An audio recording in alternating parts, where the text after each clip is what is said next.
I would like to give some tips and tricks to all of the mentors who are about maybe to start a mission, to see what they can maybe learn from my journey. Uh, the first step is be truly interested in the case. If you're not interested, truly interested, don't even bother going to the interview because it also takes a lot of energy to go into this journey. A second tip would be that refrain from selling yourself. For me, it was a long time to be in a job interview.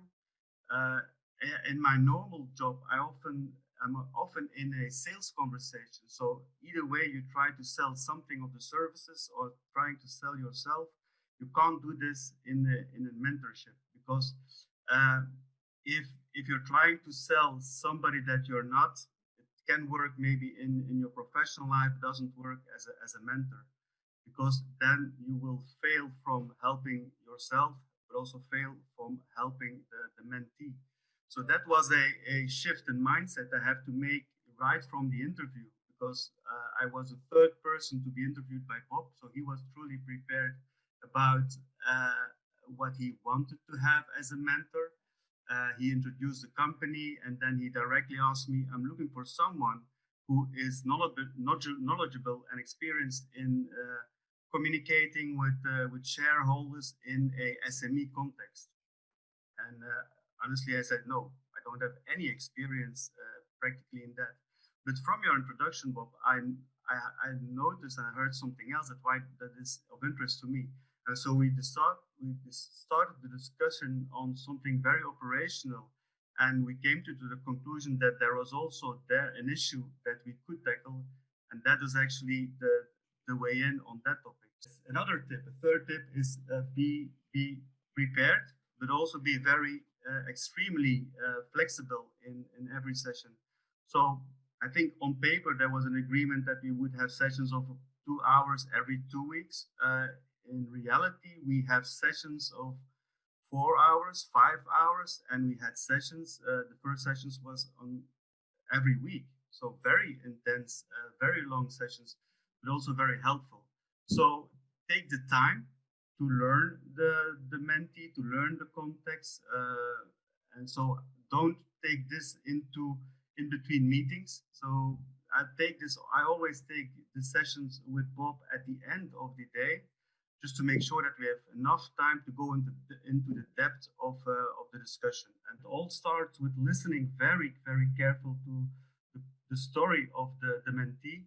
But I'm not a certified coach, and I don't think we are meant to be a coach. So yes, listen very carefully, very long, ask a lot of open questions, but at the end, be a mentor and come up with an opinion because that's what the mentee deserves. That's what the mentee actually expects.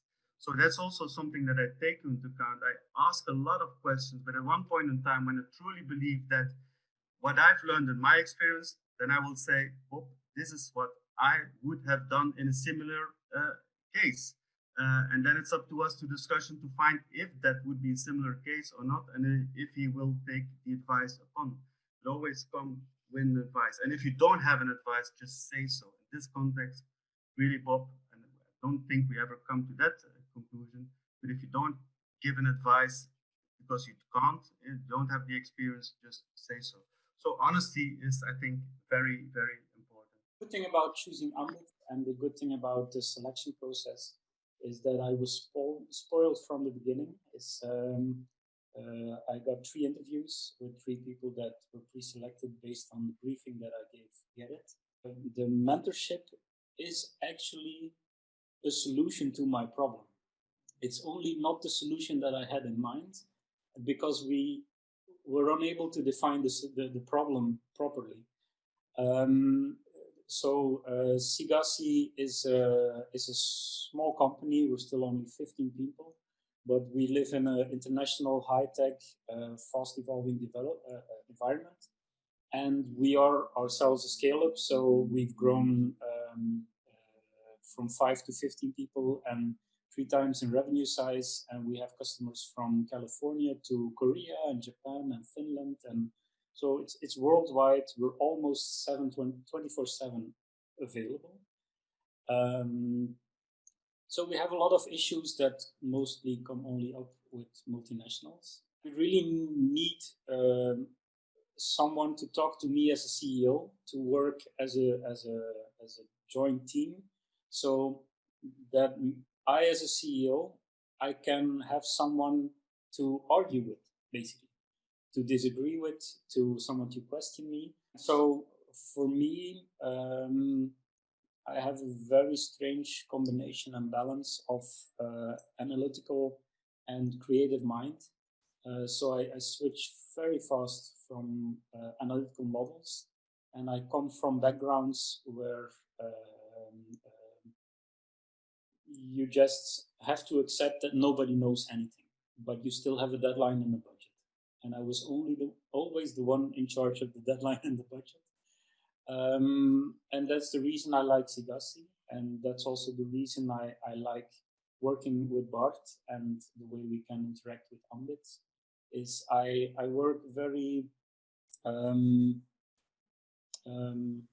topical, but also I have a very indirect way of brainstorming. That means that I know that we will find a solution simply because we need one, but I really need to trust my feeling, my gut feeling, to know that this is the right way to go. And you can only arrive there by, it's the Tao. It's the Tao. It's you have to take the road to know where you're going to, where you're traveling to. And so for me, it's actually not a target that we set.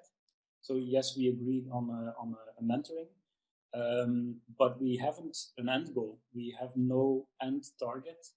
We have a shared passion for technology, for managing a company, for managing a team. And what I really like about it is that we have an open discussion, so things can shift from one topic to another naturally. Is that in Bart I have an expert who shares the way